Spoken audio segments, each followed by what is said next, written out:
Dan setiap sore itu ada barongsai, barongsai, lion dance di kampung, di dapurnya kami. Assalamualaikum teman-teman.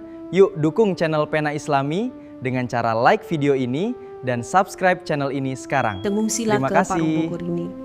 Parung Bogor itu adalah satu villa 21 kamar yang sekarang saya tempatin dan dikelilingi oleh kuburan Cina 3000 square meters. Kami ketika mengungsi di sini 3 bulan itu tidak ada listrik, tidak ada air. Dan setiap sore itu ada barongsai.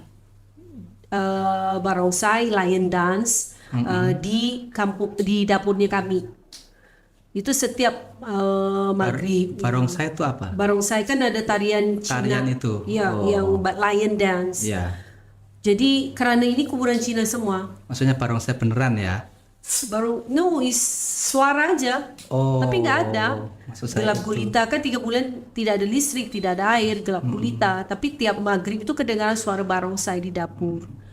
Memang tempat ini terkena angker karena kuburan Cina. Ini semua nggak ada gedung apa.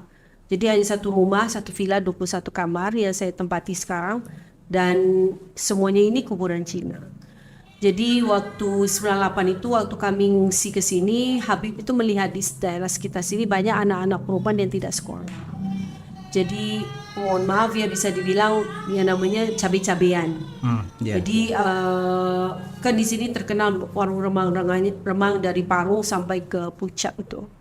Jadi sama Habib bilang dengan saya ketika satu bangsa anak perempuannya yang akan menjadi calon ibu itu adalah seorang cabe-cabean, itu tidak mungkin satu bangsa itu bisa maju.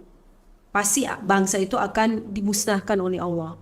Karena yang lahir anak-anak yang mohon maaf ya, anak-anak haram jadah karena tidak tahu siapa ayahnya. Jadi Habib bilang kita bukalah pesantren untuk anak-anak perempuan. Bagaimana anak perempuan kita ajarkan tentang agama Islam, tentang English language, karena saya lulusan English language and English literature Cambridge University dari Singapura. Jadi anak-anak perempuan itu maunya Habib supaya mereka itu belajar agama Islam. Habib mengajarkan bahasa Arab, saya mengajarkan bahasa Inggris supaya mereka punya ilmu di mana mereka di rumah bisa mengajar. Jadi tidak perlu mereka keluar untuk bekerja atau mencari rezeki. Ketika kami mengumpulkan anak-anak perempuan sekitar Parung Bogor ini dengan wali-walinya mereka, kami ajak mereka untuk mondok di pesantren gratis dari tempat tinggal, makan, kesehatan, dan pendidikan. Rata-rata orang tuanya sendiri yang bilang, Bib, untuk apa kita sekolah? Untuk apa kita mondok? Masih untuk apa seperti kita itu ya? kerja? Iya. Kami sebentar aja di warung remang-remang sudah dapat uang. Jadi akhirnya tidak ada anak-anak perempuan sekitar sini yang mau mondok di Nurul Iman. Habib itu melihat satu bangsa ketika anak-anaknya itu tidak punya pendidikan, terus mereka itu terlantar, terus hidupnya hanya dari model ya cabe-cabean, ya itu tunggu aja kebinasaan dari bangsa tersebut. Karena mereka tidak ada yang mau mondok dari anak perempuannya termasuk wali-walinya juga. Akhirnya Habib punya teman, orang kaya, orang Aceh. Dia bilang, Bib, saya ini akan mendanai anak-anak yatim piatu dari GAM Aceh. Jadi waktu Aceh itu menjadi DOM, daerah operasi militer, itu banyak anak-anak yatim piatu GAM Aceh itu yang diambil oleh orang-orang non-muslim dan banyak yang dimurtadkan. Jadi sama temannya Habib yang orang kaya ini, dia bilang, Habib saya danai mereka untuk datang naik kapal 500 anak pertama untuk mondok di pesantrennya Habib. Nanti saya bantulah bagaimana makannya dan yang lain. Dari ketika Habib meninggal di 2010, santri kami ada 23.000 dari PAUD sampai S1 sampai kami nikahkan dan semuanya gratis dari tempat tinggal, makan, kesehatan dan pendidikan. Alhamdulillah. Dan di 2010 itu 1 minggu sebelum Habib sakit, Habib bilang dengan saya, Wahid, saya akan meninggal di hari Jumat jam 9 pagi. Ingat, saya tidak pernah meninggalkan warisan. Yang saya tinggalkan adalah wakaf. Wakaf untuk menghidupi santri di Al-Asriyah Nurul Iman ini. Untuk gaji guru, bayar listrik. Dan aset-aset wakaf yang Habib tinggalkan itu adalah tidak tanggung-tanggung ya, no joke ya. Kami punya sawah 200 hektar di Karawang. Alhamdulillah berkat productivities dari sawah tersebut, kami bisa beli pabrik beras di Karawang.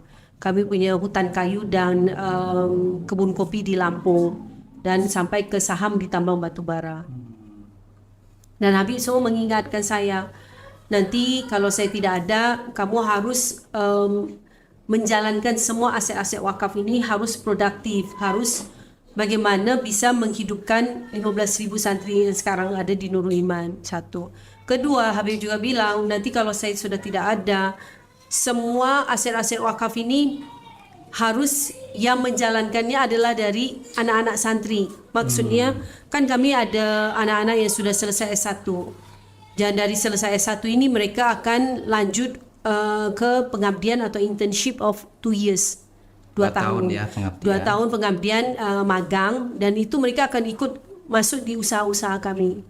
Kerana Habib itu ingin menciptakan pemimpin yang fatona, amanah, sidik untuk tabligh dan liwat wirausaha. Ini apa? Jangan jadi pegawai. Jadi Habib itu mau santri-santri, alumni dari Nurul Iman itu harus menjadi pengusaha, seorang pedagang. Dan itu yang ingin Habib ciptakan.